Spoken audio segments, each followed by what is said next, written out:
අද දින ආරම්භ කරන පොළොන්නරු පොසොන් බිස්නේ වැඩසටහනේ සමාරම්භය අද අපි දීපු වෙන නිසා කමෙන්ට් කරනවා. මේක ඇත්තම සාම්ප්‍රදායික පොසොන් කලාපයක් නෙවෙයි. මෙතන ඇත්තම අපි විදේශීය සංචාරකයන්ට ආරම්භ කරන්නේ. අපි 29 දා පැවැත්වෙනවා අපේ පොසොන් පොහොය දින වැඩසටහන කල්විහාර කේන්ද්‍ර කරගෙන සියලු විහාරස්ථානවල ඊට සමගාමීව අපේ පොසොන් වල සාම්ප්‍රදායික පැවැත්වෙන අපි පෙරහැර පැවැත්වෙන දල්දා පෙරහැර පසුදින ඊට පස්සේ දින පැවැත්වෙන දිඹුලාගල පෙරහැර සහ ඊට පස්සේ දින කියන්නේ දෙවෙනි දා පැවැත්වෙනවා අපේ නගරවන හින්දු සංස්කෘතික වැඩසටහන.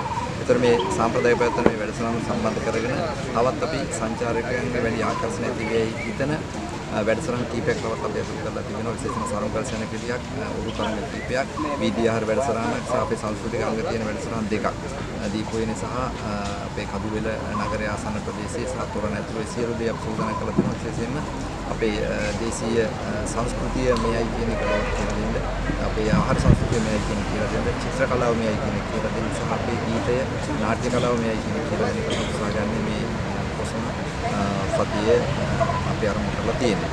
ඉතින් සියලු දෙනාට ආරාධනා කරනවා මේ සතියේ පැමිණෙන්න මේ සියලු සභාවට